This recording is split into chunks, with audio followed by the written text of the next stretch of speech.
G'day, how are you? Welcome to the workshop. I'm Steve Hay and this is a wonderful world of woodworking for Carbotech.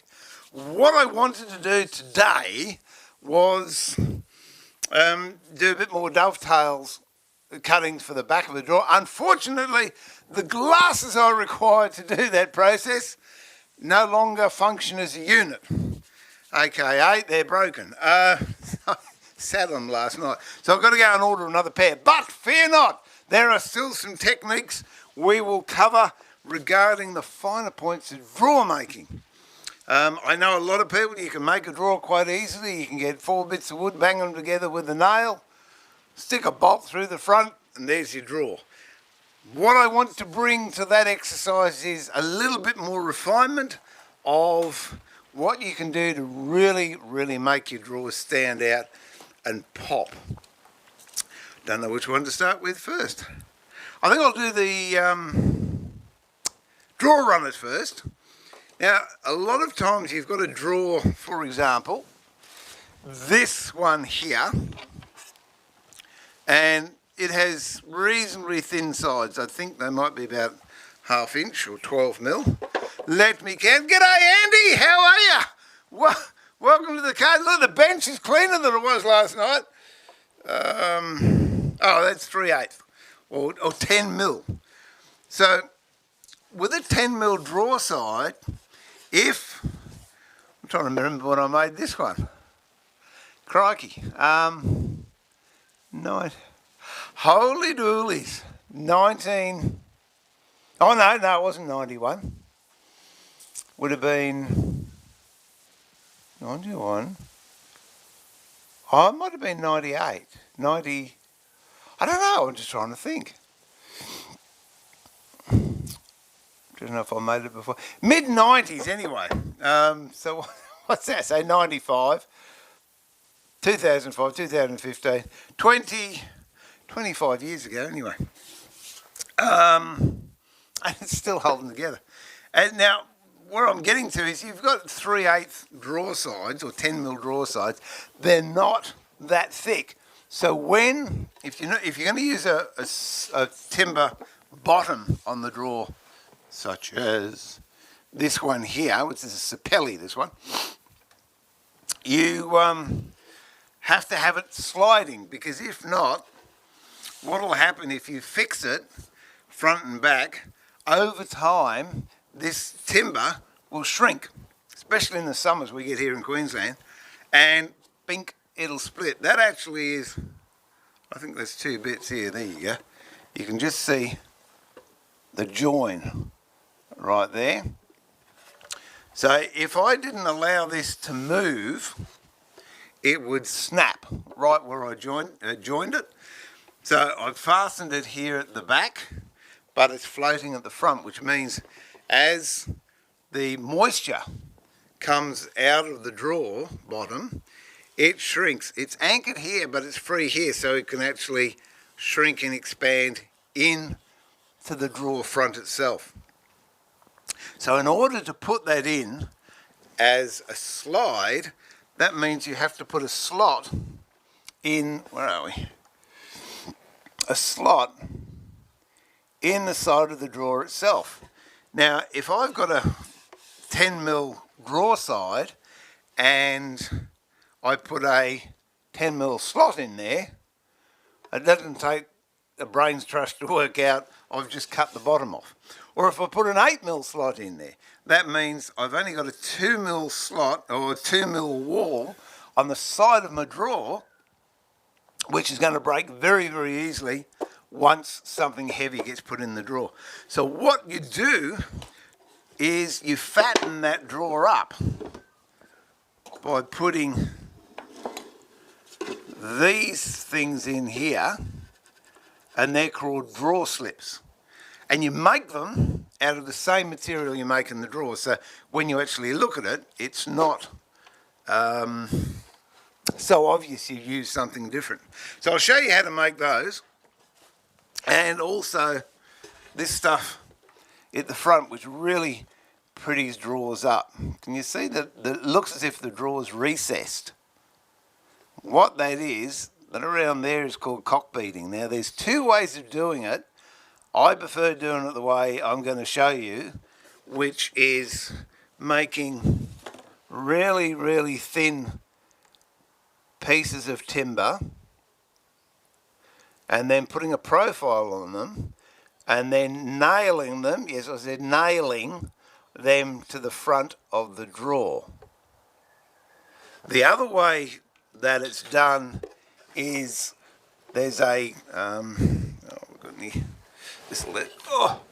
you get a piece of material about this wide for the sides, same timber but it's all long grain, and you recess it into the side of the drawer like that, and then on the top you actually have a full width of this same timber, and then half down here again, and then a full width at the bottom. Now the thing I don't like about that is because you'll be using long grain timber, what's going on here, I just hit something.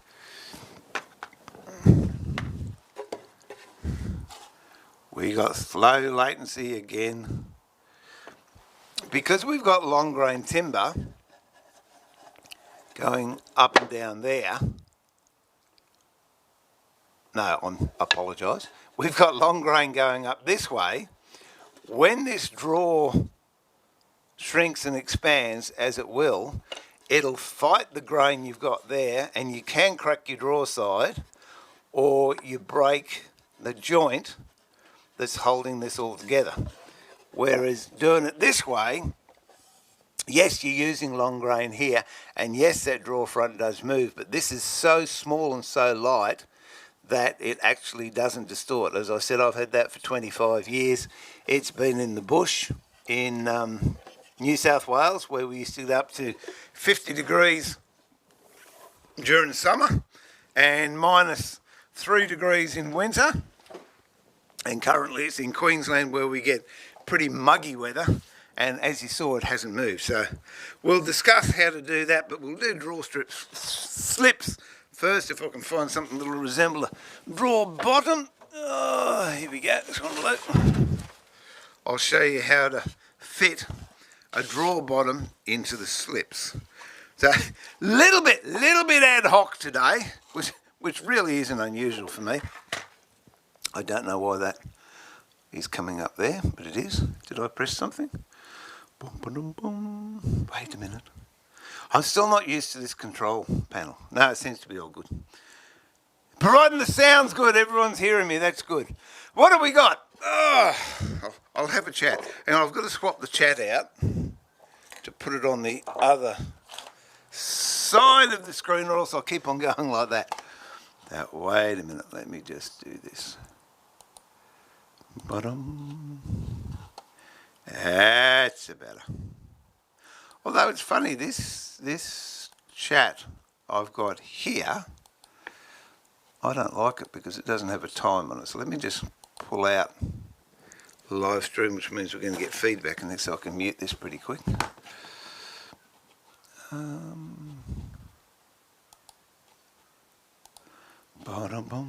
Bear with me. There you go, okay. I'll just get this chat and pull it out. I don't know if any of you are familiar with YouTube streaming, but you get, excuse me, boom, boom, boom. Got that one there, right, so that can go there, that can go, and there we go, I'm back to where I wanted to be.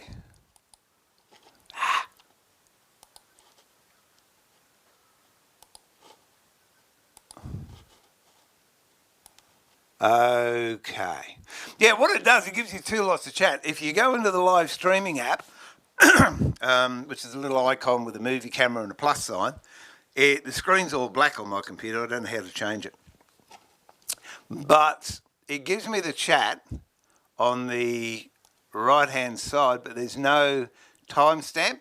Whereas when I actually see it live on YouTube channel, I get a timestamp of the comments, so I can say, oh, I haven't spoken to anyone for half an hour. So there you go. All right, now let's get into it. Where are we? Morning, Andy. Said, Nathaniel. G'day, mate. G'day, Steel and Wood. So you're slumming it. Time off. How good's that? I was actually going to go into Carbotech yesterday. I know we're in lockdown in Queensland, but for necessities, apparently you can go. And I needed some stuff so I could demonstrate it here. But you're closed, so I couldn't, so I didn't. And we'll just make do with what we've got. That's the resourcefulness of Queensland's. Oh, and people anywhere in Australia. Australians are resourceful. What do we got? What do we got? 1870, you made that. Dad, isn't it past your bedtime, Andy? I might have as well.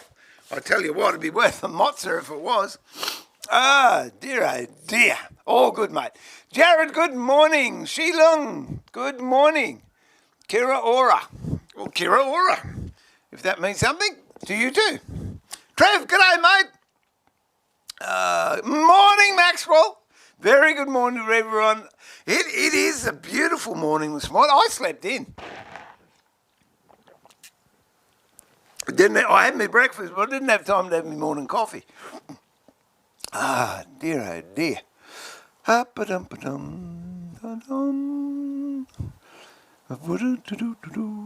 Steve, Liz says when you or Thea are streaming, you're my baby. Says, mate, give me your address. I'll send you the invoice. It's all good. Yeah, always having fun with mod tech.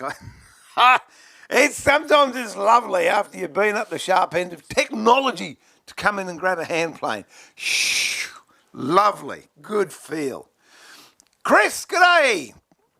I don't know if it's the technology drives me nuts or my brain's a bit slow. It's one or the other. Chris, I'm not sure which. All right. Oh, this is an important, on a serious note, and I want to thank Andy for bringing this woodwork learner to my attention. And I appreciate the fact that Carbotech do not sell Rackle Power gear, but I'm sure they won't mind if I'm not giving them a plug.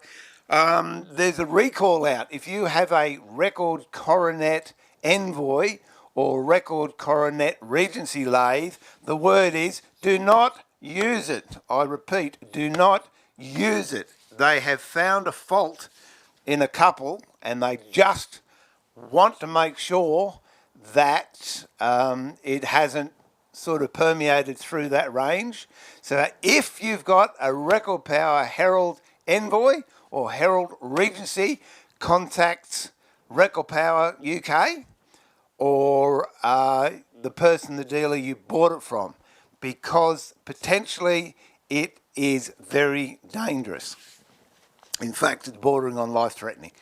If you've got a Coronet Herald, like I have, there isn't an issue. But it's Coronet Envoy and Coronet Regency.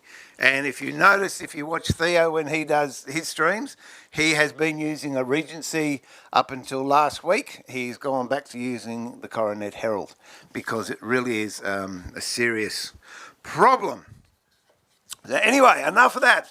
So that's why I like hand tools. You don't have problems with hand tools. So thanks again, Woodwork Learner, for the heads up on that. And I've received a couple of other things from people telling me the same things. Okay, let's get on with it. Apple turnos are a necessity. Oh, where's my phone? Oh, look at this. I've got to show you this. Oh, I got the other day Apple turnos. You just got to have fun, don't you, in lockdown? My dear darling wife, she said, I'm going up to the cake shop. Oh, that is what was left of what she bought back. Oh, I think I'll go and join Jenny Craig's after this. G'day, BG! How are you?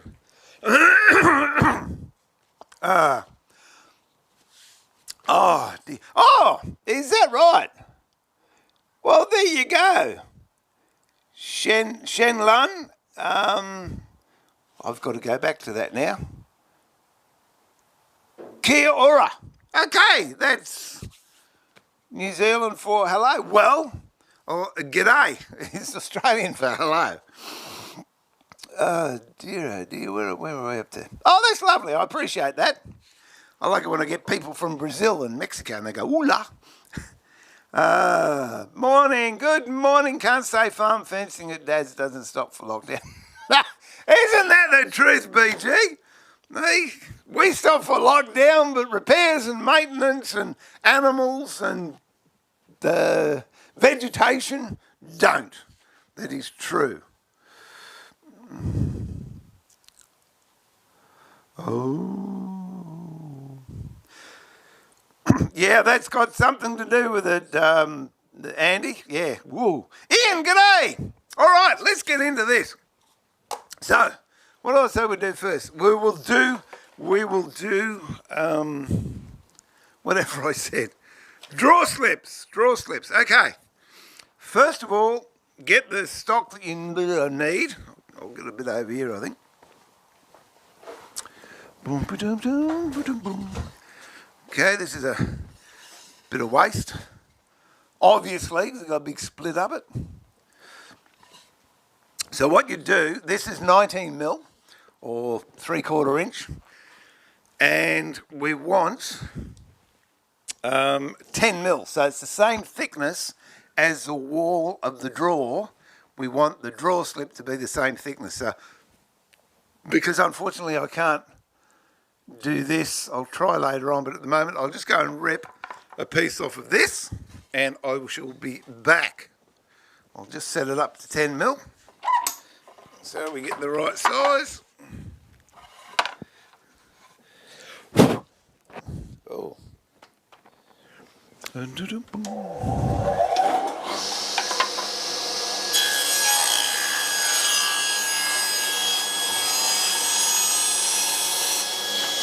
I'll do two.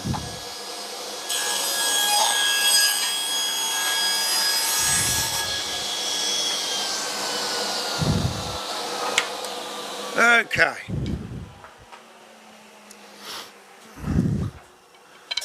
There we have it.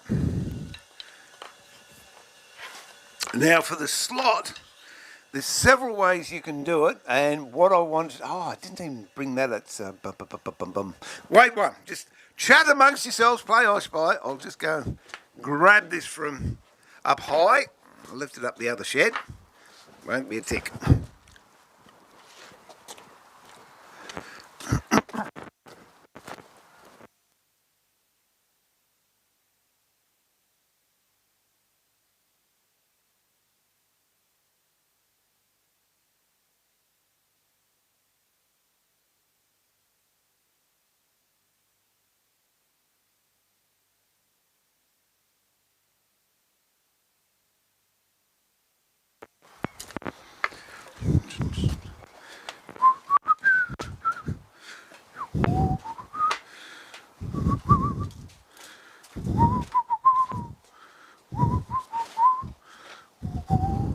What I was going to slip into Carbotech for yesterday was to borrow a Veritas plough plane. But in the absence of that, this is a Stanley 45, which I don't know if you can still buy them new. Clifton used to make them, but I don't know. The other thing you might be able to use is a cordless router or a hand router. This is a Veritas one, or Stanley have 71s, I think they're called, and 71 and a halves. Just trying to think what else you could use. A dado plane.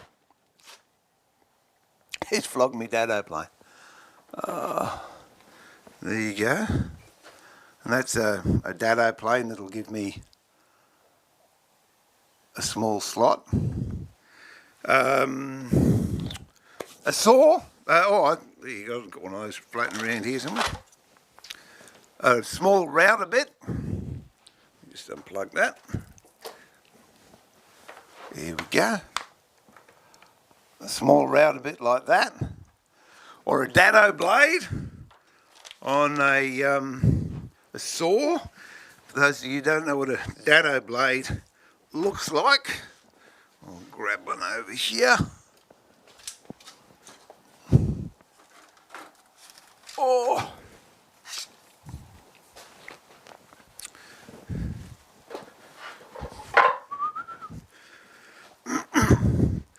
Okay, this is a stack, and as you can tell, you've got several blades there that make up the required thickness that you need. So most of these blades are 3mm, with the exception, I think I've got a 2.2mm in there and a 1.5mm, so you can make up just about any spacing you want for your slots. Work out what size slot you want, and then use whatever tools you have available to make that slot. If you've just got a normal saw blade, which we might even do it just on the normal saw blade, work out the kerf of your saw blade. You can get up to a 3mm saw blade. I think most of mine are about 1.5 mm. So we'll have to take 2 or 3 cuts to get that. And then just rip it up your saw blade. But obviously using something like a gripper,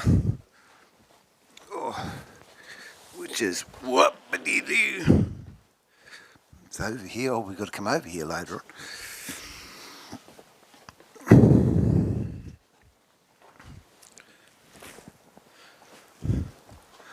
That's a gripper. I highly recommend these.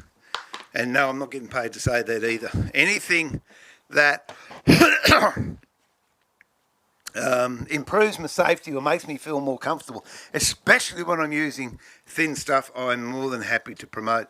So that's a gripper. I've got 2 of those. One I use on the router, and one I've got outside that I use in the machine room on the jointer if I'm doing thin stuff. Or if worst comes to worst, just a humble push stick.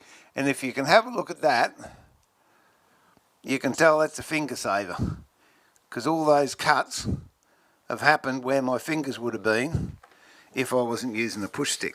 And if you're going to do something like this on the saw, use 2 push sticks. Because this is so small, it will rattle like that. Oh, that's going to, there you go. So as I push it onto the saw, exaggerated, but as I push it onto the saw, that's what happens. So I don't get a clean slot all the way through. Whereas if you've got 2 push sticks, you have 1 push stick at there, and then you have 1 push stick at the end. And when you're pushing it through, that's a spoke shave, not a push stick, you've got even pressure all the way. Much, much safer. So the other thing you do, we use this as a draw front. There you go. The other thing you do, you use draw runners, slips, draw slips. What the draw goes on inside the carcass of the cabinet or whatever you're making, they're called draw runners. But these are draw slips. And there's another thing called a draw kicker, which we will go into later on. And that, if you've just got a single drawer, say you've got a sideboard that you've made, or even a bedside table, and you've got, I've got any small cabinets around here. No, I can't pick that up. You've got an airspace between the top of the drawer, see if I can demonstrate it, between the top of the drawer there, and there's this airspace in here.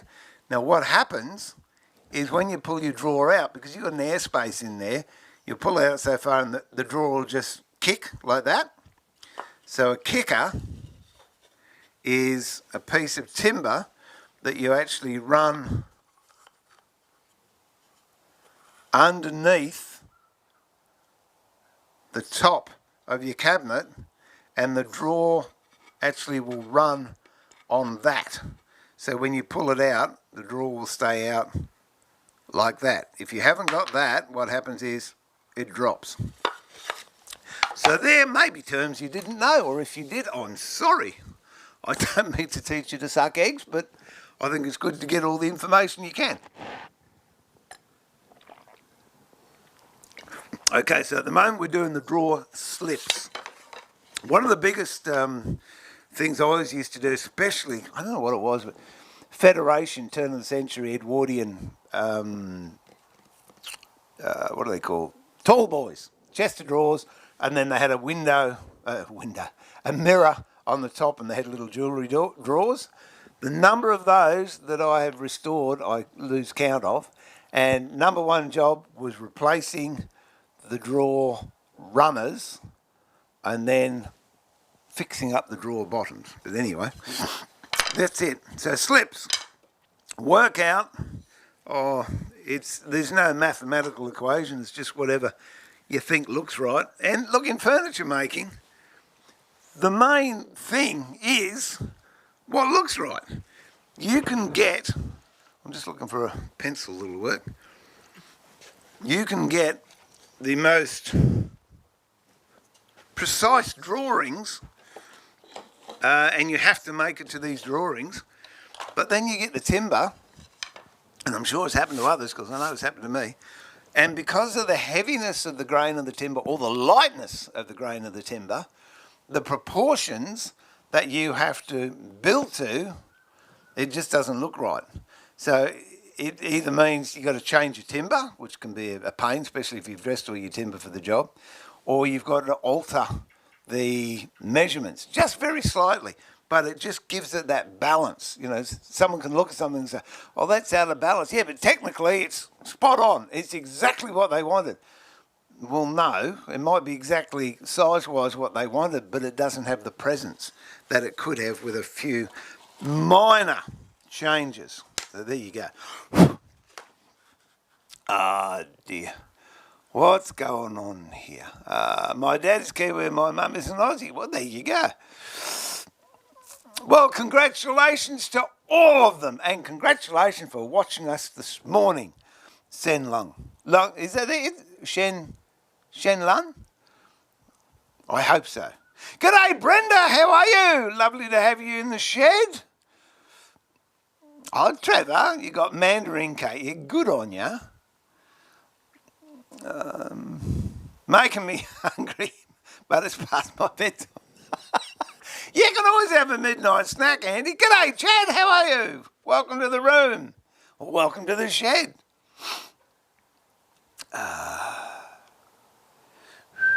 Alan, good morning.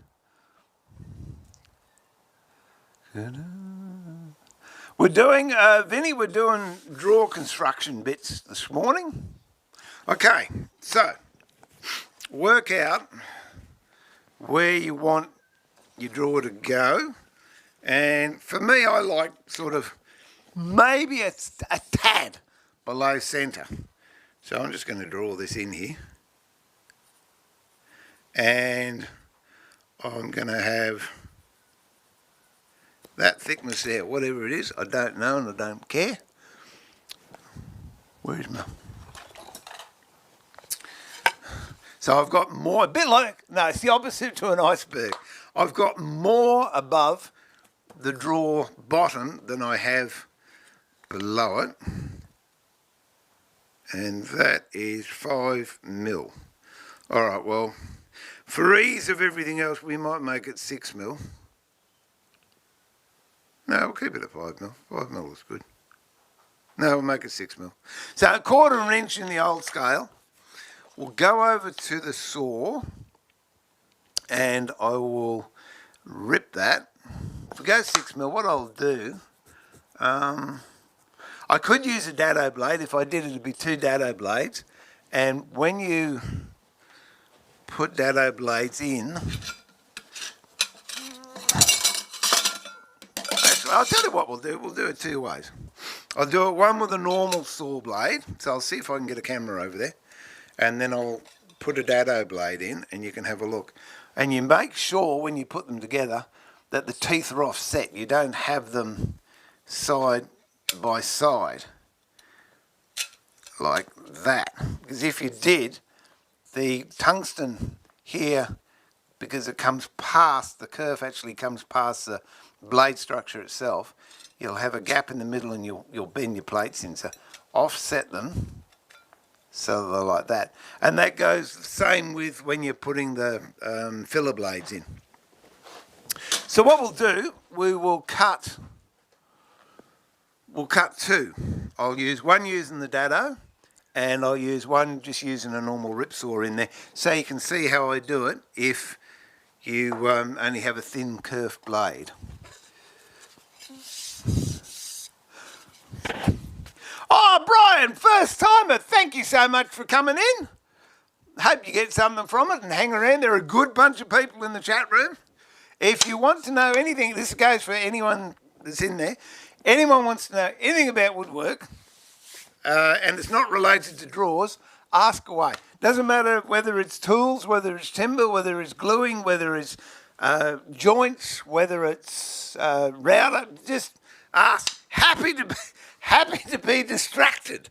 All right, so I'm going to go and see if I can put a camera over the other side so you can watch what I'm doing. I don't know which is the best way to do it, but we will go and have a look-see. I won't do it through this camera because you could get seasick, but oh no, we might be able to do it this way.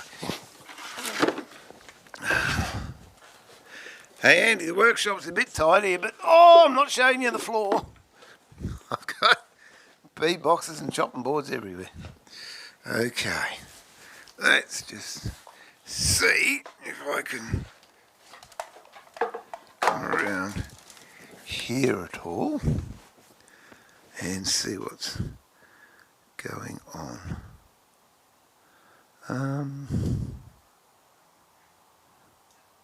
Yeah, okay, that's not too bad.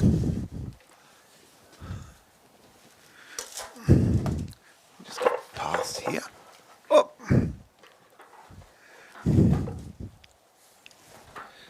Oh. There we go. What's that going to look like?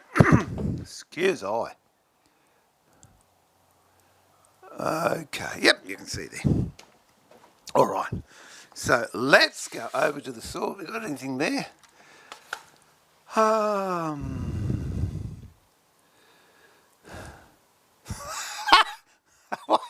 it's Max. Well, you spoiled young Trevor. Yes, Max, she knows when she's on a good thing. I think she's doing penance for a previous life, Trevor. Sharek Burgess, g'day, how are you? Welcome to the workshop. Should you make a drawer bottom thicker than normal for solid wood compared to plywood, i.e. is solid wood more prone to cupping over time under the weight of the drawer contents? Personal choice. I'll show you later on how to fit the drawer bottom to a drawer. That's 9mm. So it depends. Plywood, if you're just going to nail it on the bottom, have a little bit more fat on it. Timber, solid timber, you should never nail onto a drawer because it'll break. And the other thing I have seen too is people, they fit the drawer with the grain running that way. And that is just a recipe for disaster because this is going to shrink across this way and it'll pull out of the slots you put it in and it will actually cup and fall out of the drawer. Look, I think if you're making it properly, now keep with 10mm drawer bottom. You could go a little bit thicker if you don't feel sure. I don't even know what this one is. Hang on. Oh, let me have a look, see. Okay, that's 7mm, so it could have been 6mm, could have been 8mm, and I machined it, I really don't know. But a lot also depends on the width of the drawer. But if you do it properly and you follow the traditional steps, you really shouldn't have a problem. Depending, again, on what you're doing, you have a look at some of the drawers they're doing now in production-made stuff. Gee whiz, it's not even 1/4 of an inch drawer bottom. So some of them they're using 3mm MDF, which I think is just a cost-cutting exercise. But we're not talking about cheap furniture, we're talking about good furniture.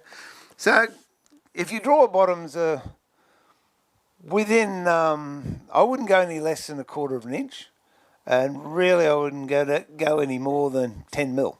So I'll show you how you can fit into the slots and keep the body or the integrity of the drawer together. So we'll do that after I've done this.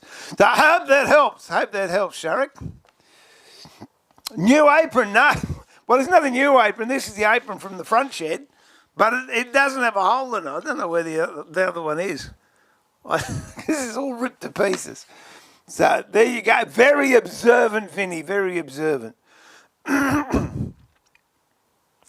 Trevor, Steve cleaned up my floor the other day, found a couple of doorknobs. Yeah, I like it when you find them when you trip over them. Okay, we're going over to camera 2. I'm sincerely hoping I've got sound. Have I got sound? Seems to have.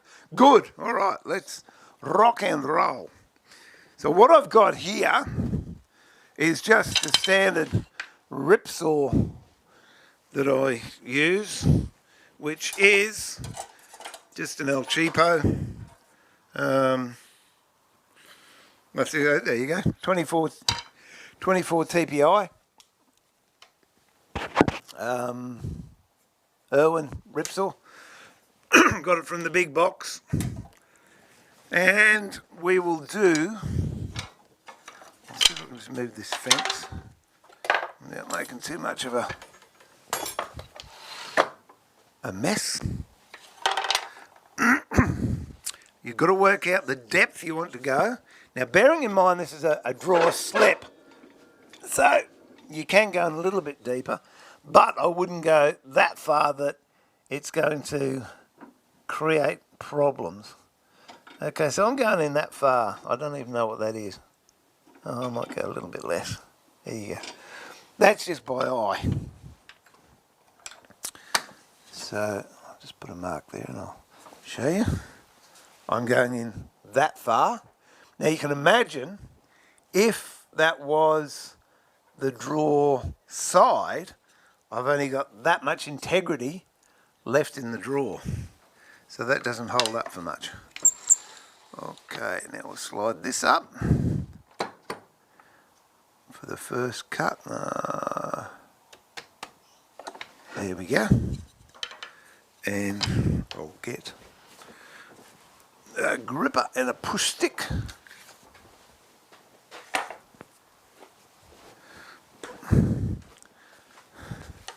Move all this rubbish to the other side so it doesn't get involved.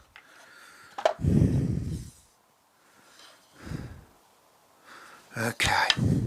Now that, if you've got markings, like I've got markings there, I've lined up the outside of the blade to this mark. Now if I turn it over and cut there, I'll show you what happens.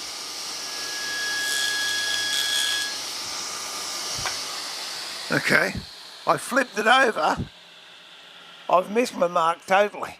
So if you're going to use a mark, now that's lined up to where I want it, fold it over that way and you're going to be in the same plane.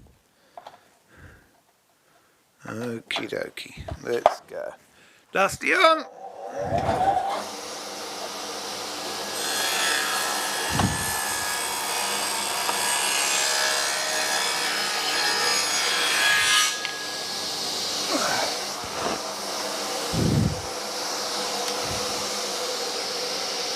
Now that is cut right along.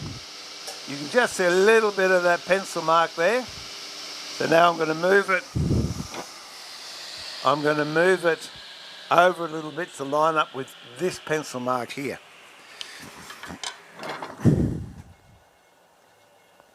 Wait until it totally stops. I've known people to, oh, just stop it, and they stick something in there just to help it slow down, and it really doesn't do great things.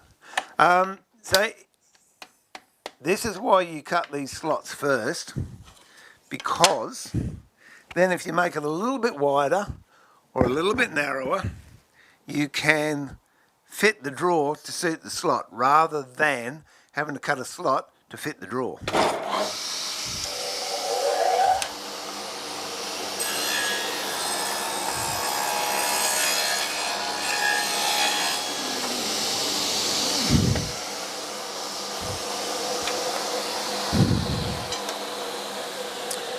Now I'm looking at that, but I don't think it's wide enough.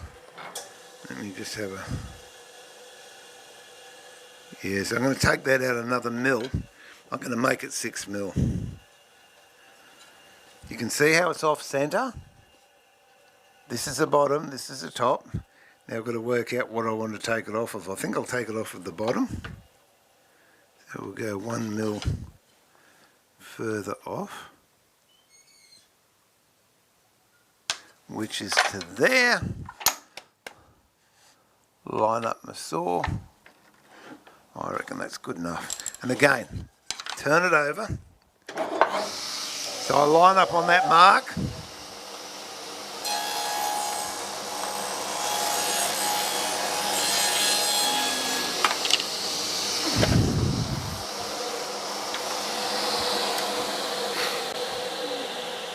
And there I have it. What I'll do now is I'll switch over and I'll put a couple of dados in, just so you can see how well a dado blade works. So that was 3 cuts. Can you see that all right? Okay. Well, let me get a couple of dados. I'll put that there. Excuse me.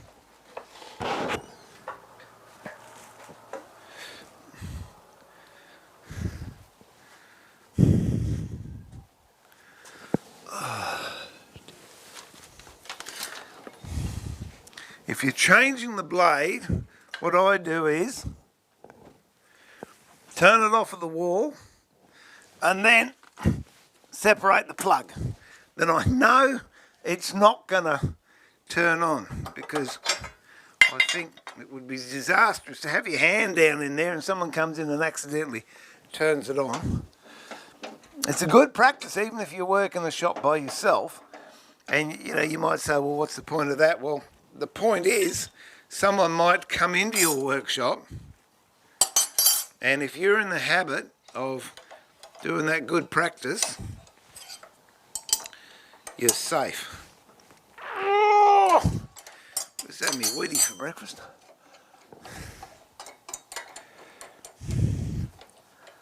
This is a Laguna table saw, which I love. Okay, so that's that one. Now I'll get these.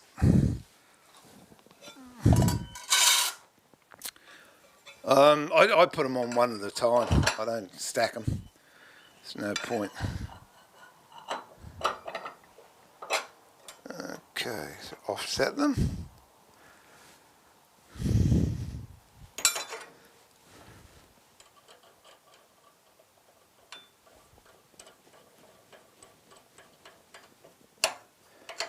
Make sure your centering plate and lock nut are nice and tight.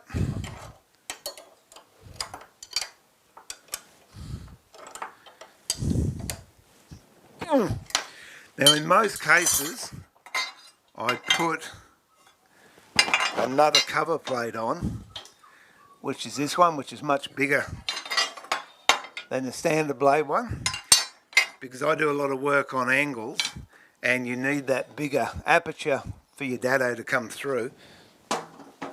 But in this case it's not important, because I'm just going to do a straight cut and that blade will fit in there.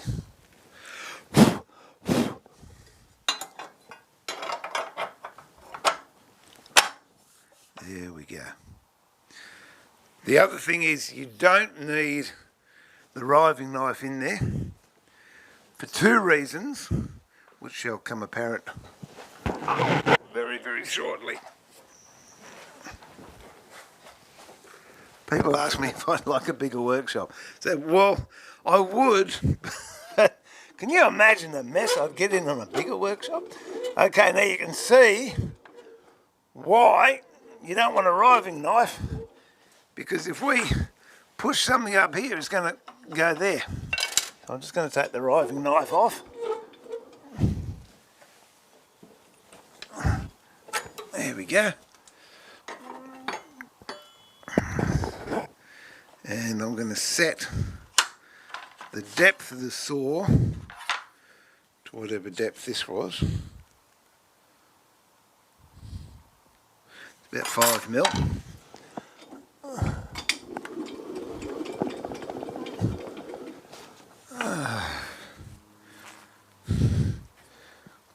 Not everyone's got one of these, but tell you what, they're a great idea.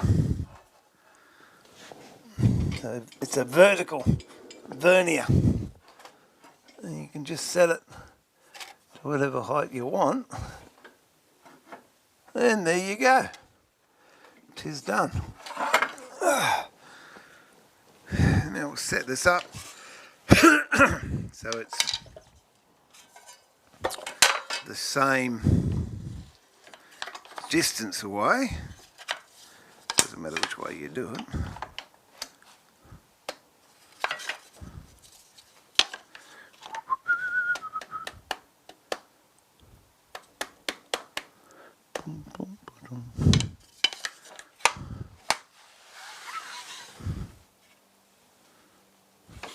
Okay, so here we go.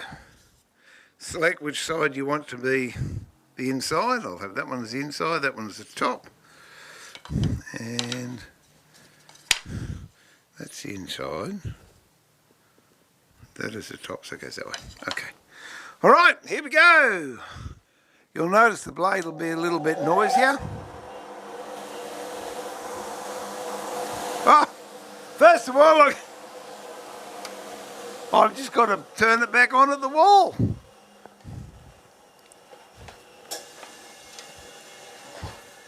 And I'd much prefer to look foolish and have to do that rather than look very, very clever and only count up to 9 on my fingers. So there we go, that's all done.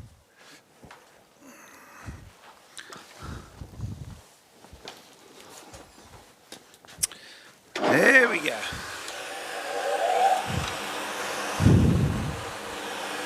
Again, gripper, push stick.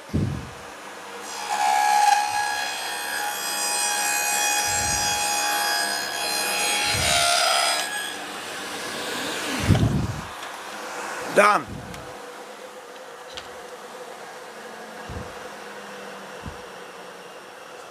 One took 3 passes, the other only took 1 pass.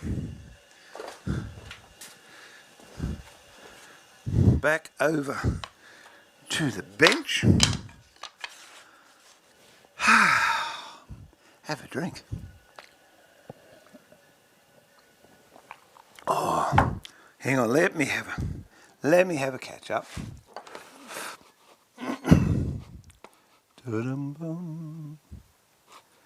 What's that? There we go. A cup of tea. You're spoilt, Trevor. We know that.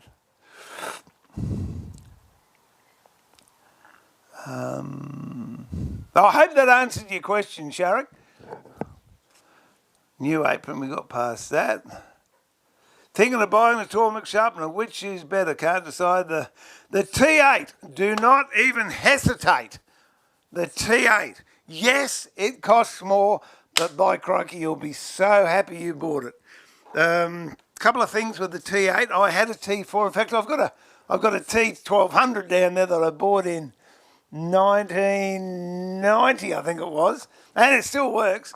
Great thing about the T8 is slower revolutions, so it goes at 90 RPM. The T4 goes at 120 RPM. The stones last longer because they're bigger. They're also wider.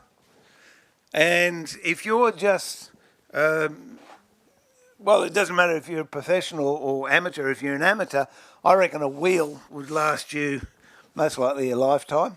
I've switched over to diamond wheels. There's a couple of reasons for that. But the T8 definitely. Do you just do or cabinetry work, or do you do wood turning as well? Who was that? Alan. Because the wood turning kit is absolutely phenomenal. You can get, the thing I love about the Tormek more than anything else is I can duplicate angles. So I can, especially with wood turning, I could be using a spindle gouge or a bowl gouge. It needs to be brightened up. I just go back to the Tormek, do exactly the same settings, and I get exactly the same grind. Whereas if you're using a slow, what do you call it, high-speed grinder or anything like that, you tend to get different facets as you go through. But the Tormek, poof, same every time. That's the reason I love the diamond here. All my chisels and my planes, I sharpen them at 30 degrees. I don't have a secondary bevel, because it's so easy just to come up there and it's duplicated. It takes me longer to actually get the tool in the jig than it does to get an edge back. That's not saying that it takes a long time, but if I was using a stone, and there's nothing wrong with stones, I use stones for 30 years, you get to a stage where you have to do a full regrind, and that can take a long time. I used to take a day out every few weeks, and I would sharpen everything in the shed, whether it needed it or not. And then I knew everything was sharp. But with the Tormek, it's just, yeah, go the T8. Where are you off to? Sorry, but I have to go out. What do you mean you have to go? You're not allowed to go out. I'll watch you later. It's something I'm really interested in. I did my last draw slips in 2007. I most likely got draw slips I did in 2007. Haven't finished the drawers for them. Anyway, g'day Minnie! Dad around? If you get 14 and you, hang on, Andy, if you get, oh, T4, you'll keep thinking should have got the T8. If the budget comes, well, there you go. Unedited, even before the fact when I mentioned it and I didn't even read it. So he's on the money there, Woodlearner.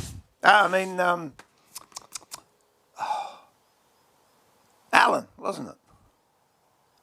That many people going through my head.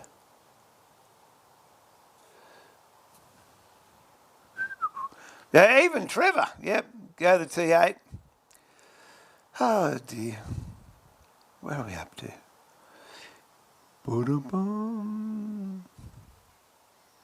I look, latency goes a bit funny here. I put it down to, because we're on lockdown, everyone's on the internet, and it slows everything up.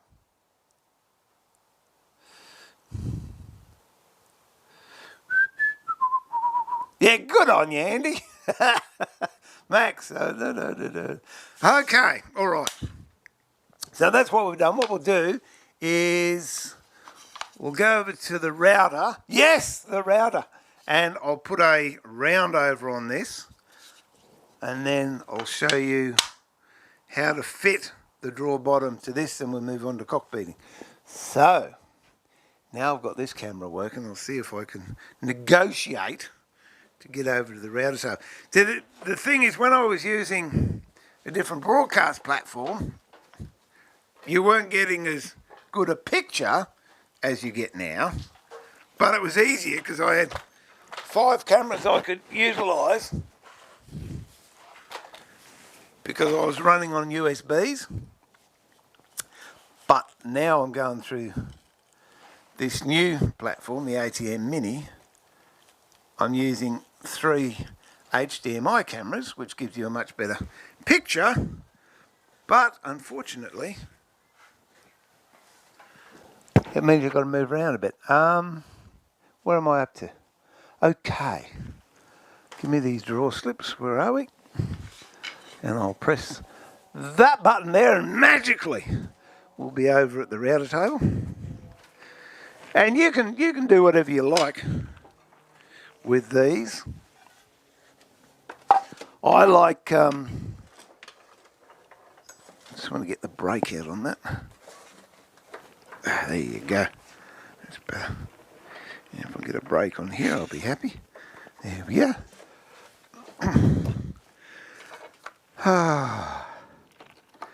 So I'm just going to use a round over bit. Those of you that have been following me on my channel will know what that big router bit is for. And yes, I got it from Carbotech. And it is called a... it's actually turned off at the wall, but I'll pull the plug out just so you can see.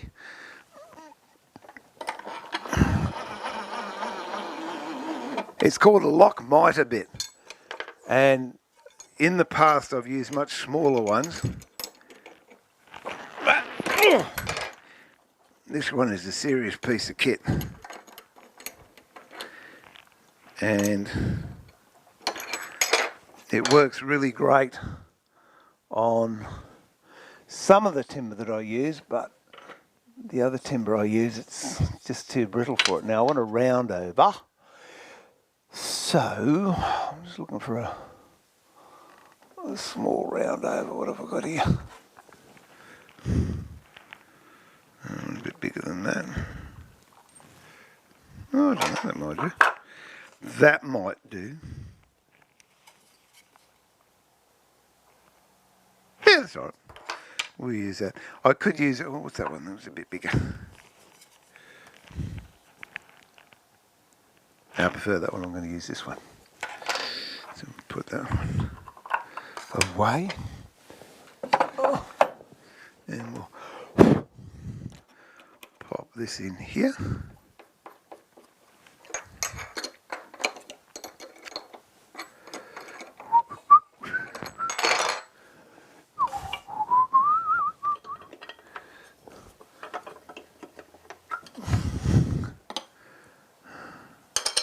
And that'll do. Drop this down. You got my back there.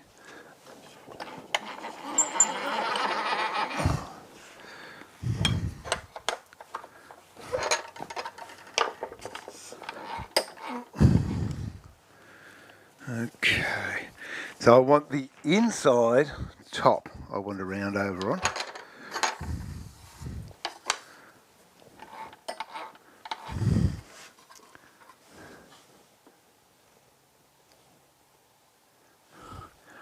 Down a bit more and bring it up just a little bit, I think.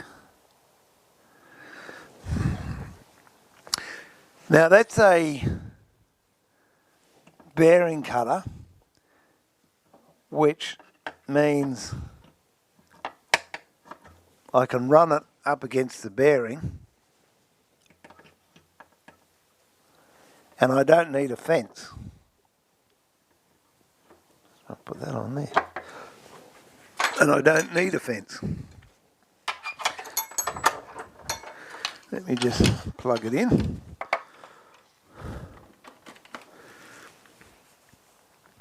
And I can run it, I shall show you, like this.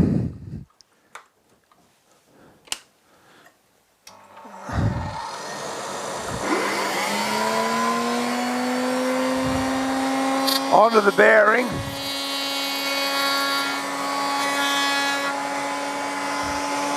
And that gives me a lovely round.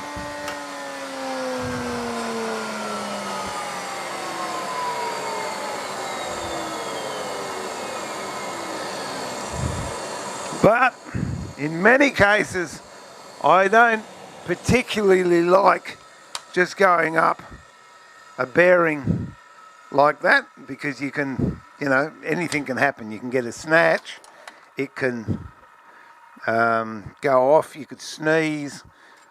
So for safety's sake, what I prefer to do, these aren't the regular fence inserts, these are ones I made especially for that router bit. The regular ones are these, but I'm not going to change them just for this quick little one. So what I would do is bring it up so the bearing just turns when you've got the safety of that fence there. So if I was using those other inserts, they would come down here and I'd only have a very, very small gap. I wouldn't have this large gap. Much, much safer. Okay. You could also have feather boards in there, which, oh, they're over the other side, but feather boards, oh, here you go. These are actually doubled up for another project I was doing, but the feather board sits in there and you feed your timber through and it stops the kickback from happening. But in this case, because it's such a small piece and I'm familiar with it, I won't use them. If you lick your fingers, get them a little wet, they stick on the timber a lot better when you're past the point.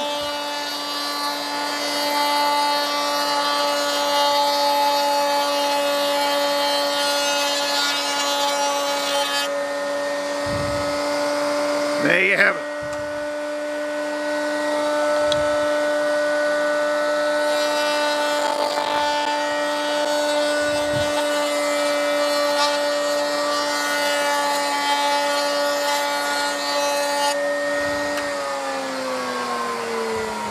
Got a little bit there where it kicked up, just there.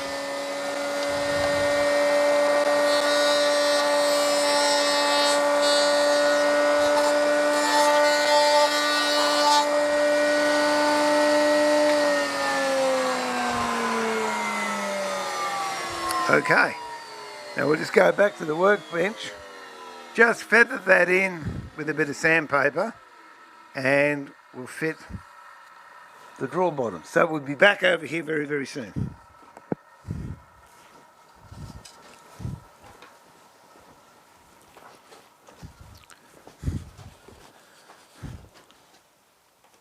Now, the thing I didn't mention, which we should do, is this has to line up with a slot in the back of the drawer front. So I'll quickly go over and do that.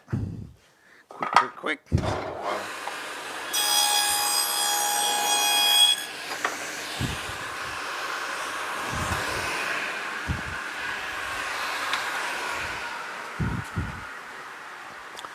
So your drawer front, there's your drawer front, would have a slot like that at the back. And that slot will be the same depth as your runner. And that's what we're going to put the drawer bottom into. What are we doing? I tend to... Where are we?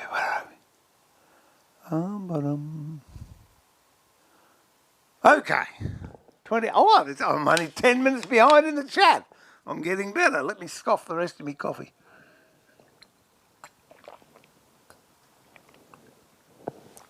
Oh, I'm looking forward to showing you the cock beading because when I first saw it, oh, you're kidding.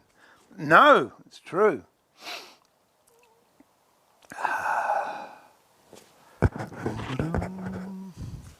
Adam, yay, lockdown, a great excuse to spend time in the workshop. You're right, Adam, you're absolutely right. And not only is it a great time to spend in the workshop, there's no interruptions. It's absolutely awesome.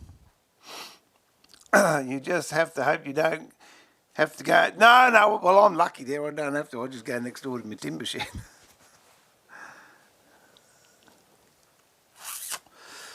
Medics. Oh, thanks, Andy.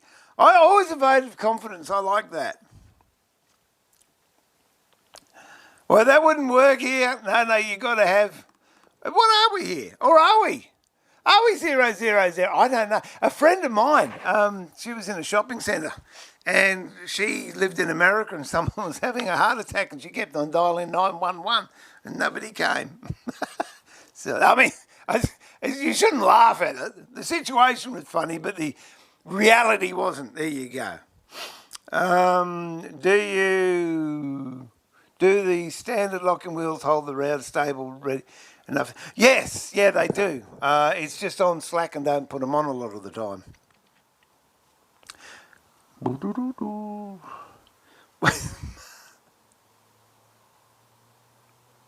Oh, nothing wrong with a lathe. Well, look at a lathe as just a router in the horizontal plane. No, in the vertical plane. No, hang on. Yeah, look at the lathe as a router in the horizontal plane. That'll make it easier, Max.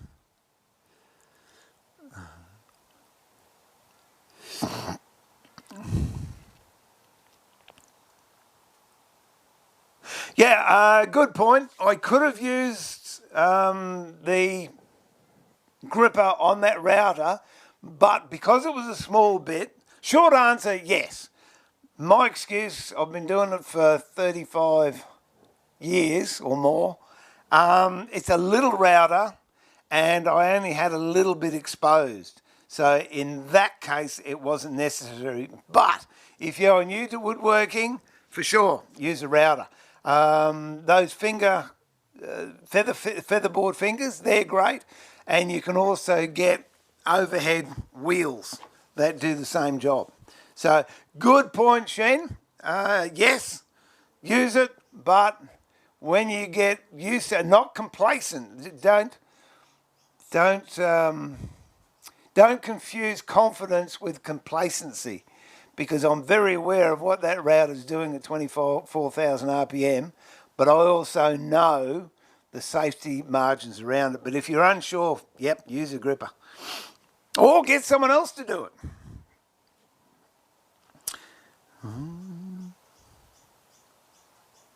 You normally would use one or a different type of hold down. It is easy. You just got to do it a few times, Adam. Oh dear.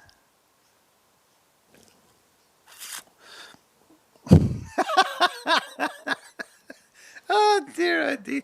A broom maker with kittens. Why does that conjure up pictures of witches and black cats? I don't know. All right. Now, if we look here, and I'm hoping, this board is too thick for this runner. So we've got a couple of options we can do here. You can use a hand plane, by hand if you like, and pick out which is the upside and which is the downside. So you look for the worst side. That's the best side, that's the worst side. So we'll have this as the downside. And because we're going to be working that way, we'll just put a mark on it either side. And what we can do is look at the grain direction. It's running this way, and this is the way I'm going to plane it. Just put a squirt of water in there. For those new to it, if you put a squirt of water in your vise, it stops it from slipping. As you can see here, I'll bend this down a second. So, okay, there's no water in the vise there. All right, see how it moves? I sprayed a little bit of water in this side of the vise. Notice where the handle is. The handle's at about 5 o'clock. I'll put this in the vise, put the handle around to the same thing. It will not budge. Oh, hang on. There you go. It will not budge because the water swells the fibres and, yep, no, nothing. Just to show you I'm telling you the truth. If you really push it, you can get something out of it, but I've got a lot of leverage on that side. So what we'll do here is I'm going to plane this flat to start with. So if I can get this one in here, and we'll go to that one there, and we'll bring this back up. Use whatever plane you got at hand. I'll use number 7. I just want to shoot a nice straight edge on this. Starting to bind a little bit, so I'm going to get if I can find some, bit of candle wax. Should be some floating around here somewhere. If not, I'll go and get another candle. I don't care. Got a big budget. We can afford a candle, surely. Oh dear.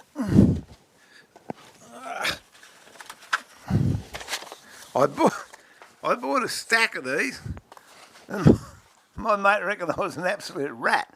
They were at an auction, and I bought, how many candles in that? 6 candles. I bought, I think it was 500 boxes, or it worked out to thousands of candles for next to nothing. Now, again, for those new to woodworking, if you're going to glue something and you're going to plane it, do not put wax on the back of the plane, only put it on the front. In this case, it doesn't matter because this isn't going to get glued, but I will just put it on the front. The reason being, when you're planing, if I put wax here and here, when I go over the board there, I'm rubbing wax onto the timber, and then the blade hits it, it shaves the wax off. And if I don't have wax on this side, I've got a good gluing surface. If I've got wax on this side, I'm putting wax back onto that joint so the glue won't take. So there we go. Oh, that's better. Let's just go there. So you can get it nice and square. There we go. Oh, is it 90 degrees? It's down there close enough for me. So, which is it? This is going to be the bottom. So what we can work out is how thick we need it to fit into this slot. And from memory that was 6 mil. So you just want a 15th under 6 mil. And that's half a smidgen. Okay. Let me just set this up. Which is 1/4 of a gnat's tail. I love that. See, you haven't got that in metric, have you? You haven't got all those precise measurements. Oh dear. Okay, so this is going to be the bottom. So we want to take a little bit off of here. So we'll draw a line down here. And that to me looks as if it's about 1/8 of an inch. And also we want to have it so it's tapered, so it's not a harsh rebate. We want a gentle taper. So again, use your imagination, it doesn't matter. Just look and say, well, how much do you want? Okay, we'll have a taper at about there. So you can set a marking gauge up if you wanted, or just draw that pencil line in like I did there, if you can see it or not. Okay, so we've got a pencil line there. And if you want to draw a straight line, all you do is you put your pencil on your timber, use this as a guide, and just run your finger up the side and you'll get a nice straight line. Let me see. All right, so, well, I will, for the purpose of the exercise, I'll put a marking gauge line there. And again, this isn't it doesn't have to be rocket science. It doesn't have to be super precise.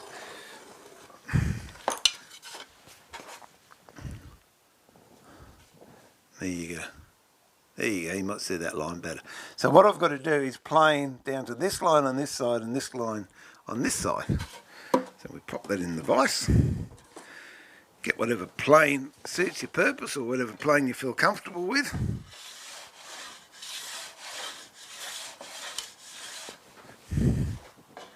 You can do it this way in a vise, or if you prefer,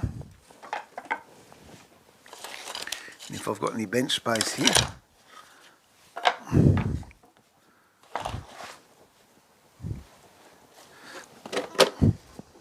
whoops,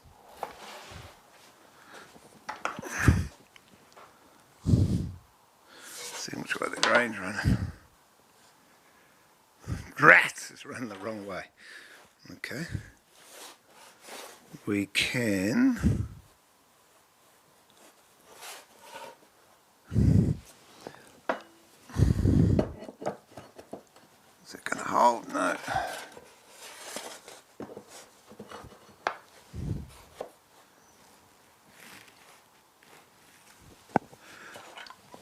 We can hold it.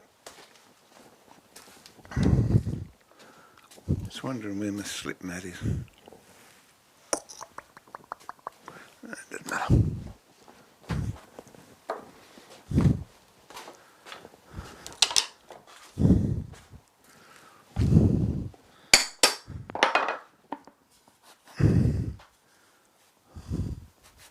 Here we go.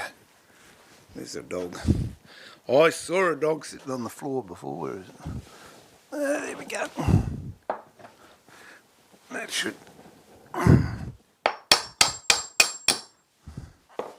That'll hold it. Okay. Now I can plane it this way. Might just make it a bit closer on the bench. There's a little bit too much happening there. Oh, you love live TV.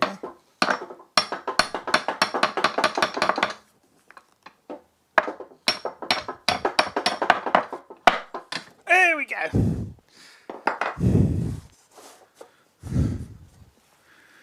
We'll go this way then.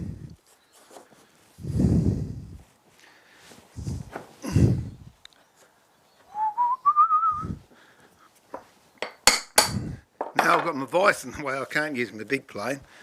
Oh, I'll just go to a smaller one.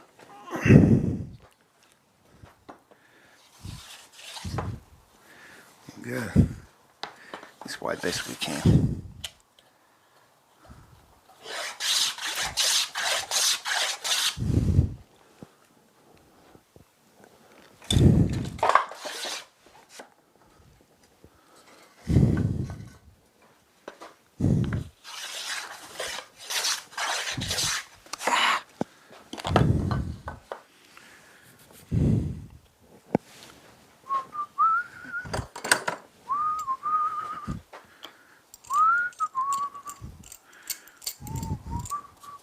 There's always ways of fixing things.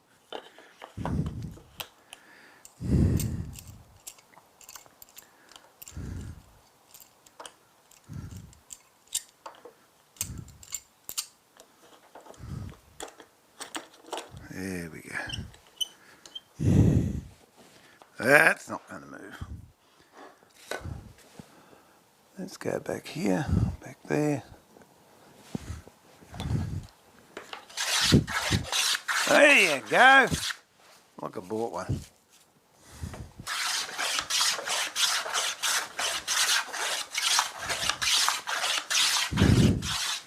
This definitely gives it the handmade look.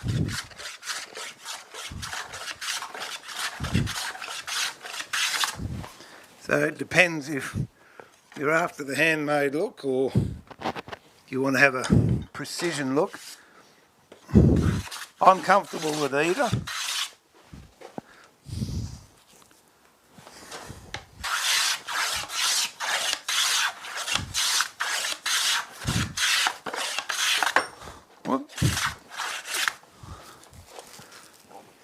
Almost.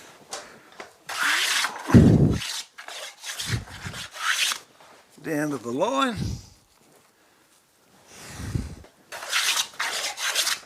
What I will do is just finish it off the block plane.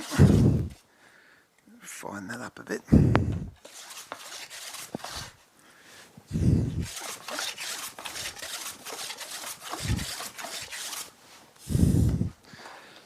And we're nearly there.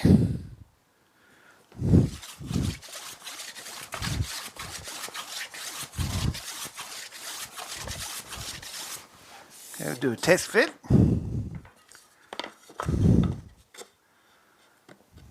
Fraction more to go.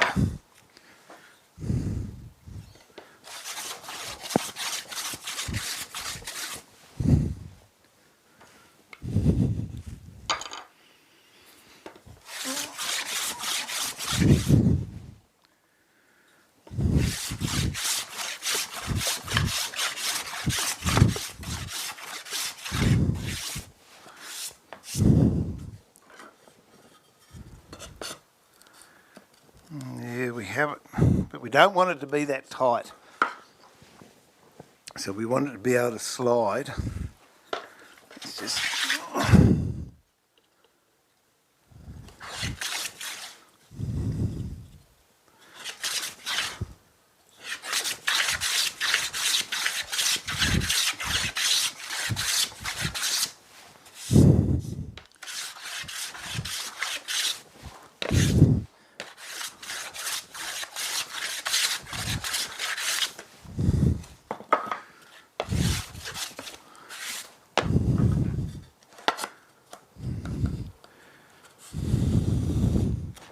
just about.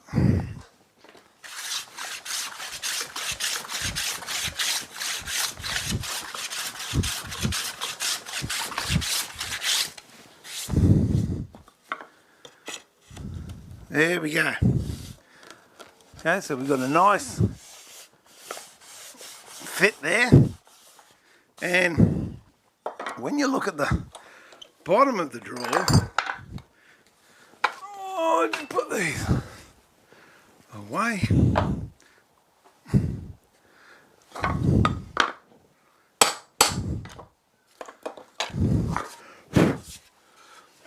We haven't got an obvious kick, so it's not as if there's a dado or a rebate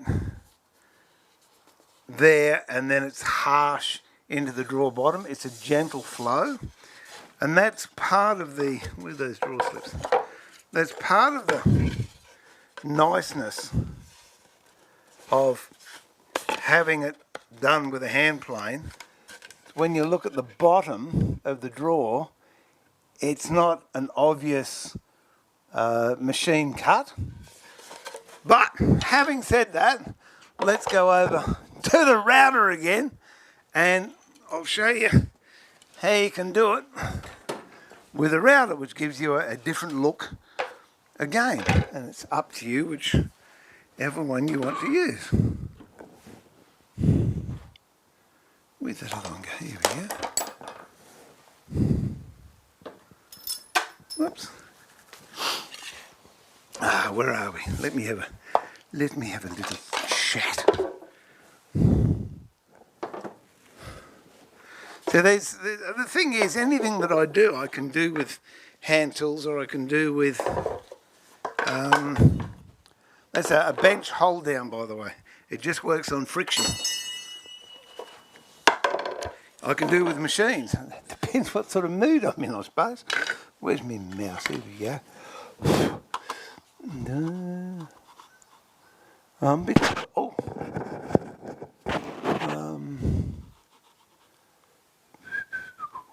Where are we up to?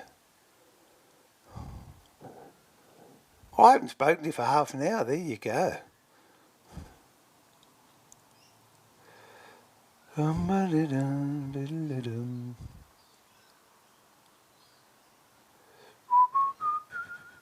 Okay, we got up to Max having kittens. That's not bad. That was 10 minutes ago. Adam, I am looking at the mini Carbotech lathe to turn up some pens and work on bentwood rings. There you go. That's a nice little lathe, that one. Hey Max, I used to have, no.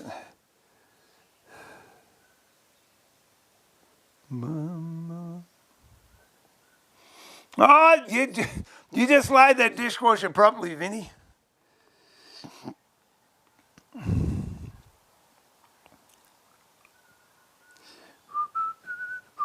Actually, yeah, the Comet 2, I bought one of those for my son who got into resin turning. And it's a nice lathe. It's sort of a couple up from the Carbotech one. But yeah, it's quite nice to use. I think it's reasonably about the same size as the Carbotech one. But Carbotech sell both, so there you go. Yeah, I'm with you, Wood Learner. It's like a horse, isn't it, Andy? Buying a horse is cheap. Then you got to put the tack on it. Then you got to feed it. Then you got to house it. Then you got vet bills. Yeah, I can attest to that. Buy a lathe for XYZ, and you spend 6 times as much on chisels.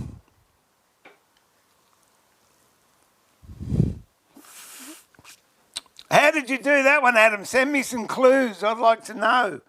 Getting past the Minister for War and Finance.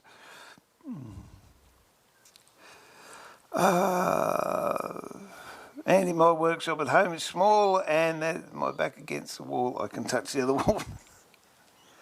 My first workshop, I can tell you how wide it was, because my workbench was 2 tea chests. There you go.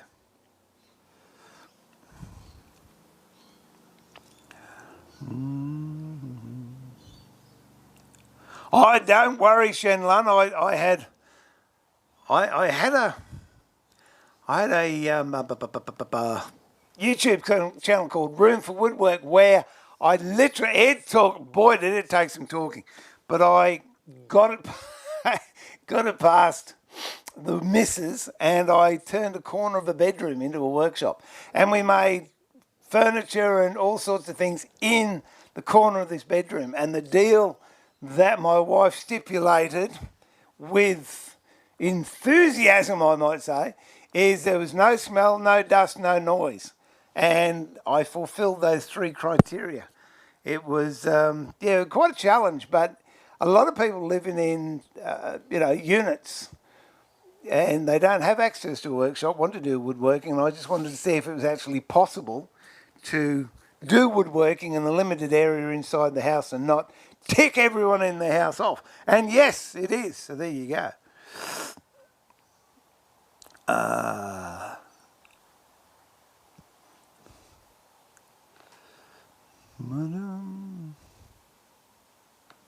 No, I disagree with that, Trevor. That's what 56 years of marriage does. It doesn't teach us, mate, it trains. It dumbs you down. Trev, those T8 sharpened plain blades are well worth it, I can tell you. You sold me. Oh, it's just the best thing. You won't regret it. Okay, let's go over to camera number 2 and we'll have a look at I'll show you how you can utilise a router bit you might already have to do what we did there to get your drawer bottom to go into your drawer slip. So let's go over to camera 2.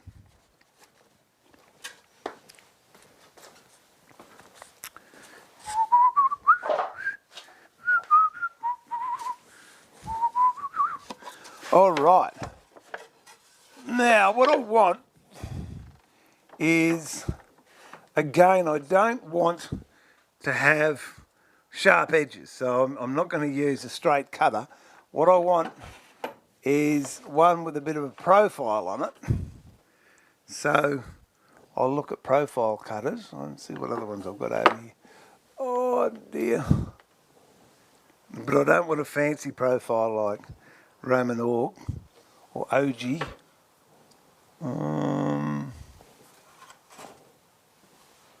Okay. So you could, at a pinch, if you wanted to, just go straight in with a 45 bit, but it looks a bit ordinary. So what I like doing is playing around. I use a lamb's tongue, which is this one, or I could use that one, which is a table edge cutter. And what I want, if you can look at the negative space, that's what I'm looking for. I want to get an indentation and a straight bit. So I'm thinking, I don't know. I think I might use this one. It hasn't got a bearing on it, but that's fine because I'm not going to go anywhere near the bearing. Let me just see what I've got. Actually, this one might not be too bad either. Can you see the negative space around that? That's the edge that I'm going to, whoops, that's the edge I'm looking for. So I've got that one, or I've got this one. I think I like this one better. Although, I don't know. The choices. We're spoiled for choice. No, this one. It'll give me a bigger lead in, so it won't look as if it's cramped. So we'll use that one. Oh,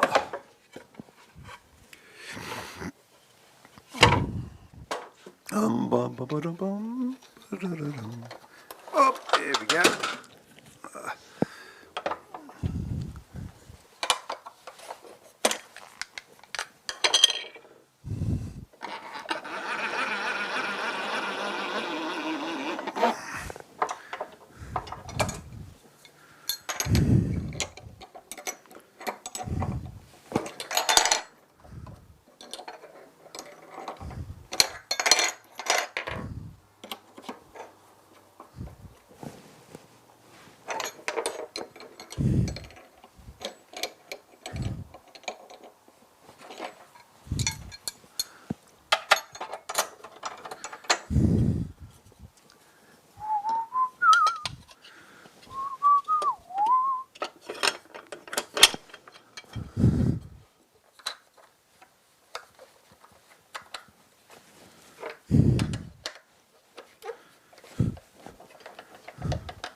Now, work out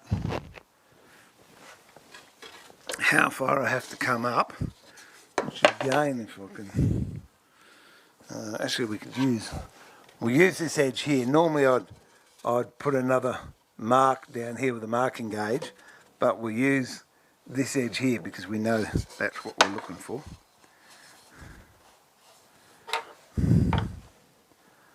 And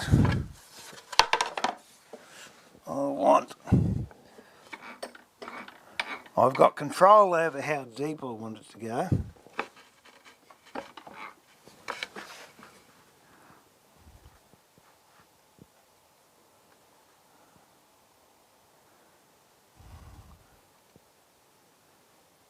Okay, if I have it there.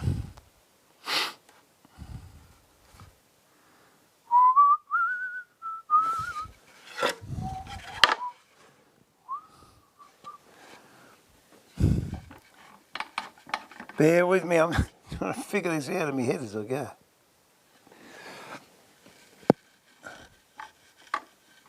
Okay.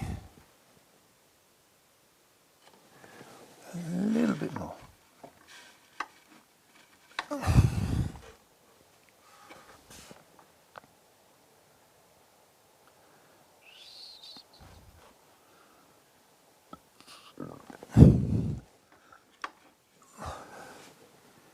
Okay, but I don't want the full width of this cutter, so I'm going to bring the fence in.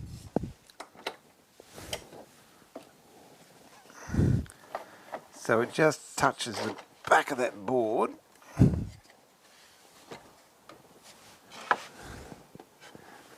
come a bit further.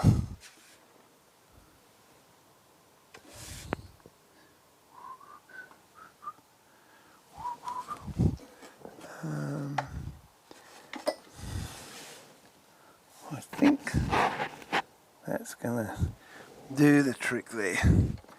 Tap it off, and you'll notice that the bearing is right way back, so I'm actually using part of the profile. I'm not using all of the profile because I only want to get that particular shape.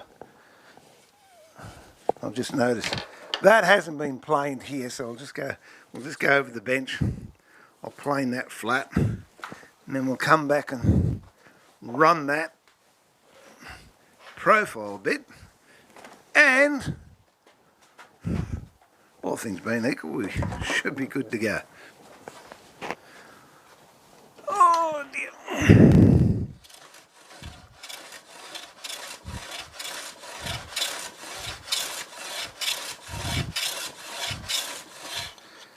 Bit more blade out on. There we go. That's what I'm looking for. Isn't that great when you see that happening?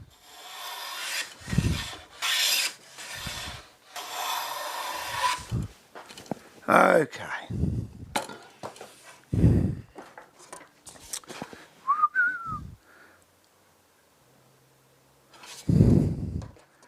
I'll just take one more off here, just a little bit.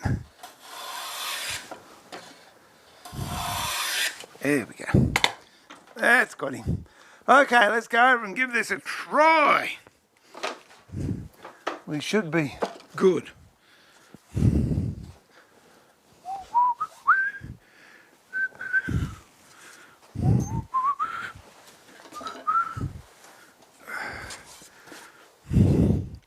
Make sure we get the right side. So that's the mark. We want it down this side. And I will, if you like, I'll use a gripper.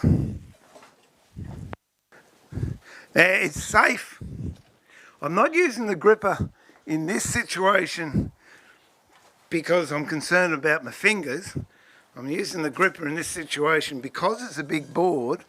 If I don't keep downward pressure on it, it can flex up and I'll get a different depth of cut. So let's go. Oh, hang on, make sure it's not going to hit anything. No, that's good. All right. Turn it on the wall. Turn that on. Turn that on.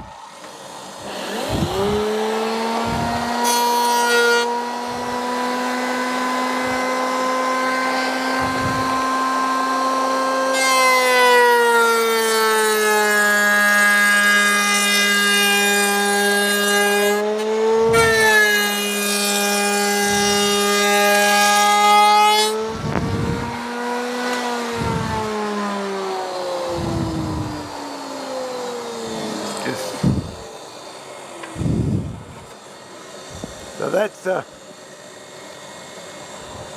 that's the profile I've got there. You can see just as I was starting, I didn't get full contact. So I'm just going to run it over one more time and then we'll check it. Should be good.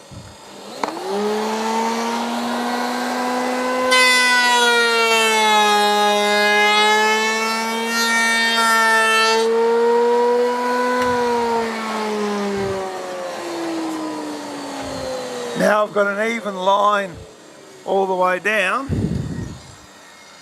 and we will see back at the bench if it fits. If it does, I'm going to be happy.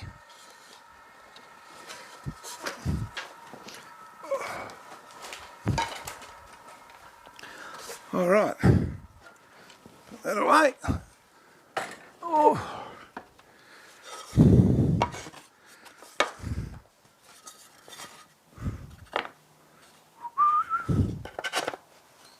And there, well, we'll go that way. And there you have it. So that's another way you can use, and you're not using the whole of the router bit, but you're using a part of the router bit. So that's something to look at when you're playing with router bits. You've got the design or the profile, but there are so many other things you can do with a profile that the bit maybe wasn't intended to do. And there's the case in point. You can get the bottom of your drawer profiled so it'll fit into your drawer runner, and you don't need to get a special bit made. You can just utilise whatever you've got. So on this side here, we've got a machined one, and on this side here, we've got a hand planed one. And you can then decide which you like, that profile or that profile. Neither one is right, neither one is wrong. It's just taste. Depends how you feel on the day.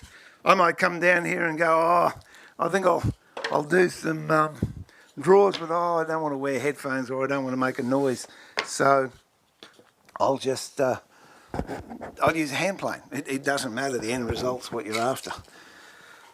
Oh dear, oh dear.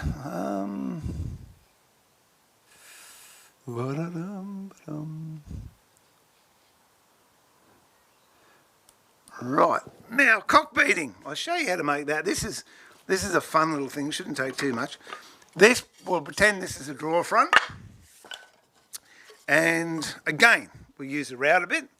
What I do is I'll machine a piece of timber, which I think I've got some over there, up to whatever thickness of cock beading that I want. This is, what's this? Yeah, that's 1/4 of an inch. 6 mil. So I machine a bit of timber up to 6 mil, but the most important thing is, and again, there are so many ways you can make cock beading. I will show you using the router table. You can use rounds and hollows. If you want, you could use a round and hollow plane. Which one are we on? There we go. To get the round over of the cock beading. You could use, what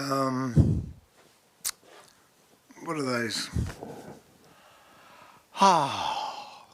Reading tool, a hand reading tool, which is very similar to a spoke shave, but it does have a profile in it, and then you can go like that and get the profile that you want.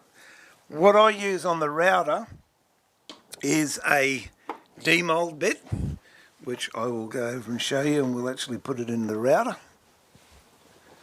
And I'll see if I can find a bit of timber whilst I'm kicking around. If not, I'll have to go and machine some. Oh, there you go. What's that? No, that's not it.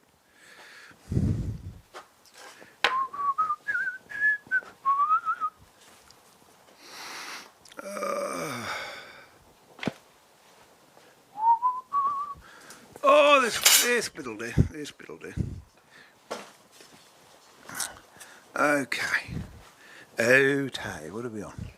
Just got to make sure I'm on the right camera because I don't want I don't want to be going over, spruiking away, and I'm on the wrong camera. So it's all good. So I'll show you what a bullnose bit is. Again, it's using a router bit, different to what the manufacturer intended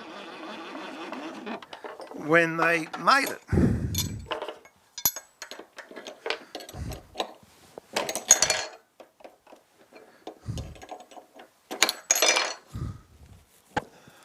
Put that one back up. Oh, in there. Now confidently he says, okay, this is, I've got a few here, so I'll show you the different sizes. He says, hopefully.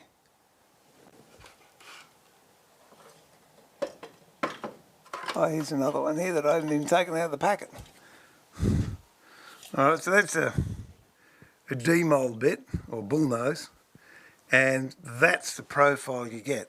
I don't want that profile. All I want is the rounded bit in the front. And the one I use for cock beading is this one. It's a very small one. So we'll pop that in.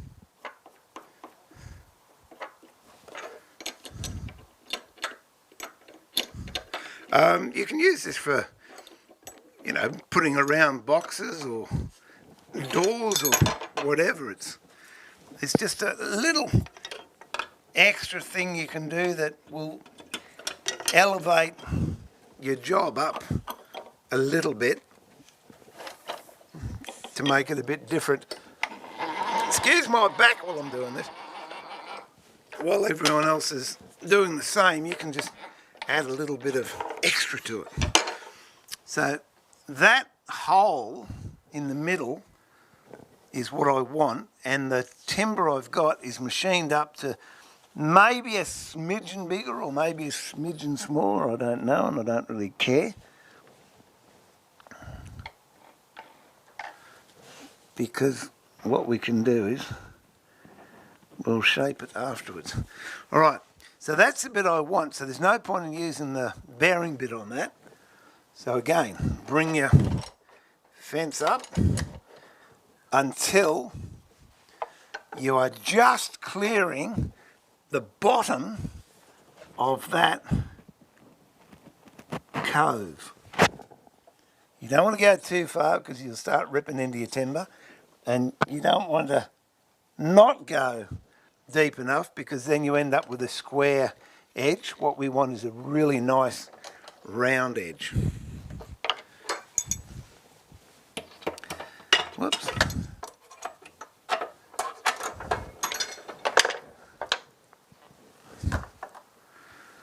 It's in there like that. You can use the gripper if you like. We'll do a test cut to start with.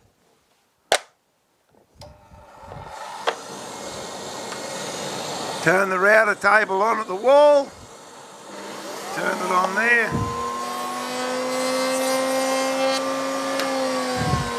Very, very small test cut. And you can see here, I've got a lip. So that's on the bottom, which means the bit is too high.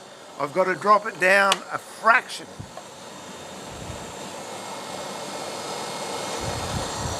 Try it again.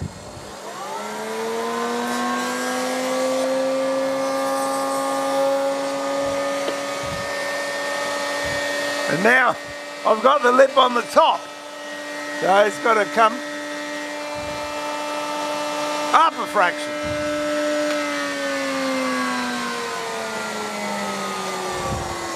That should be close enough, I'm thinking.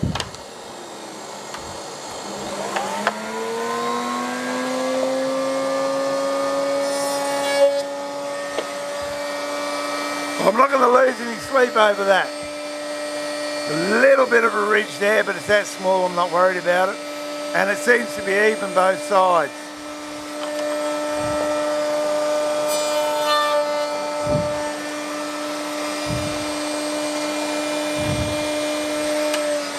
So I look down there.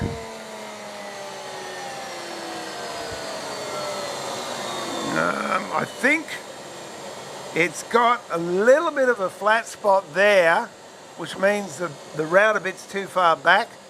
But in all honesty, I'm not going to worry about it because one wipe with 240 sandpaper and that's going to go away. So let's do a couple.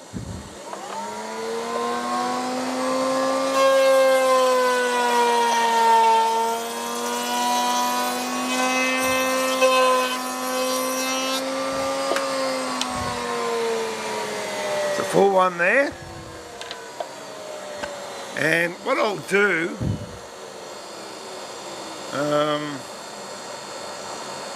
no, I'll clean it up and then we'll slice it on the bandsaw. So wait on a tick. I think we'll need 3 altogether.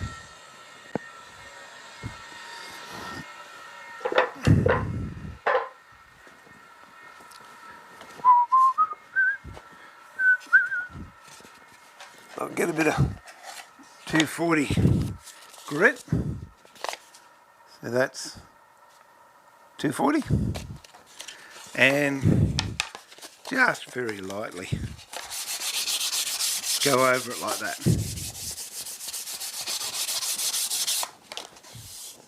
And if you look at that, it's now nice and round all the way along. Looks like there's a little bit of a flat spot there.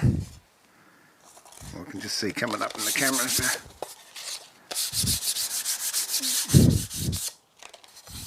That's it. What I'm going to do now is I'm going to shoot this bit square, and I'll tell you why. Because if you do both sides, it cuts a lot of work out for you.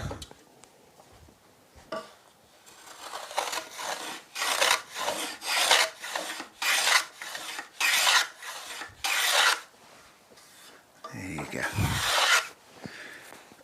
Because then you can do both sides on the router together, and then we'll rip them off. So I'll go and just quickly put this through the router, and then we'll rip it off, and I'll show you how to mount it.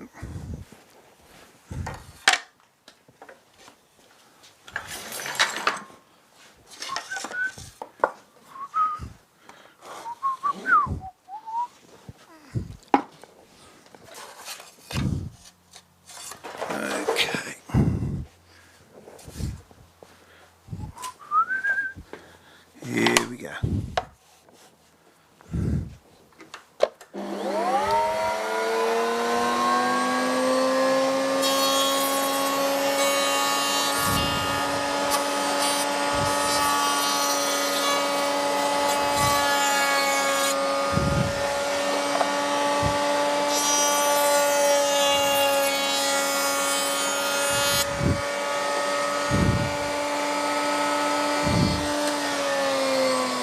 Give that a bit of a tickle with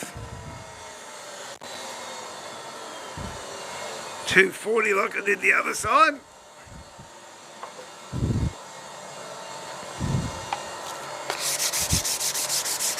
Nothing harsh. It's only a hair's width that you're taking off, so that's good. Next we go over to the bandsaw and we rip it just behind the shoulder of that round that we've created.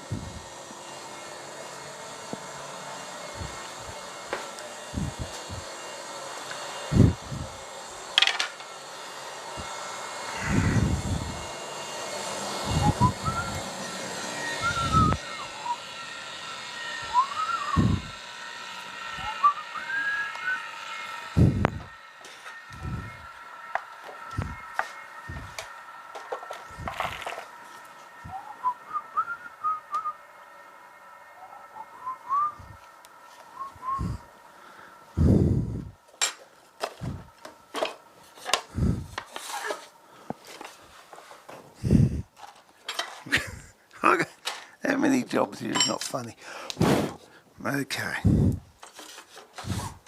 And this bandsaw's the Laguna BX14, which I love. The thing I love about this more than anything else is the foot brake it has on it. Okay, so I'm just going to set that up. And so I can see what I'm doing.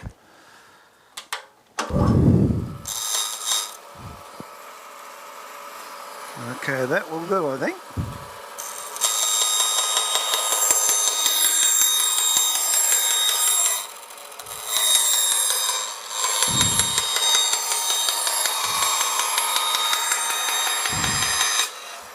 And this is the advantage of doing two sides. Now I can just swing the board over.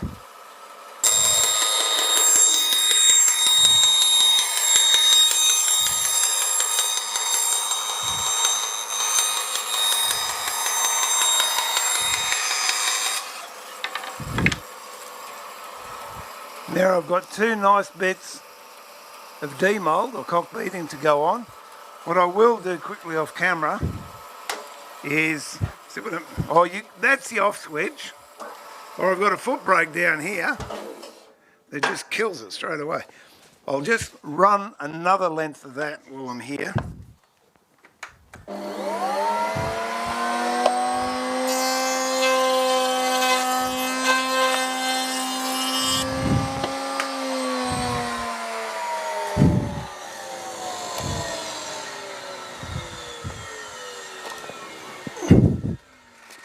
And the advantage of what I just did, and this is the importance of making sure that the timber is touching the back of the profile to give you that nice round.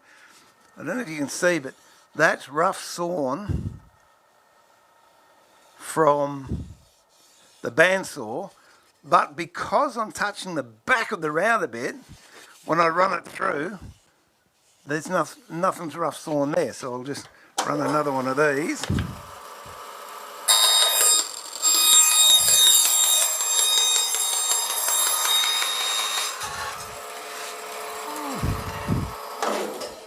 And there we go.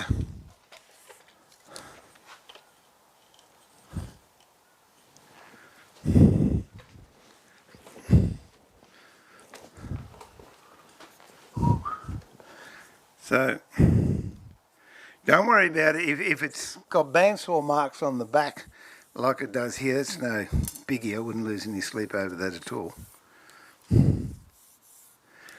But that is how you make the cock beading to go around a drawer. And I've just looked at the time.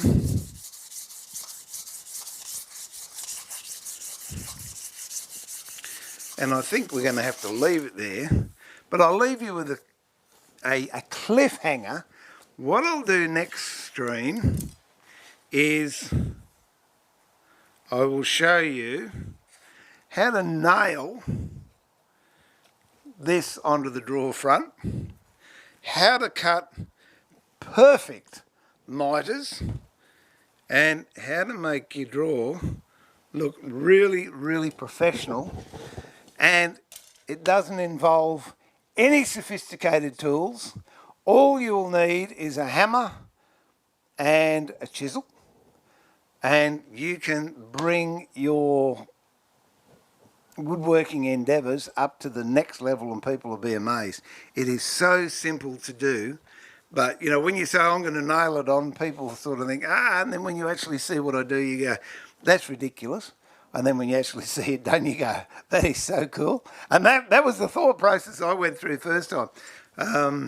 Those of you that know a bit of my background, I was taught by a furniture maker named Jeff Hanna. And if you just want to have a look at some of his work, go online and look at the Hanna cabinet, sold year before last for $1 million.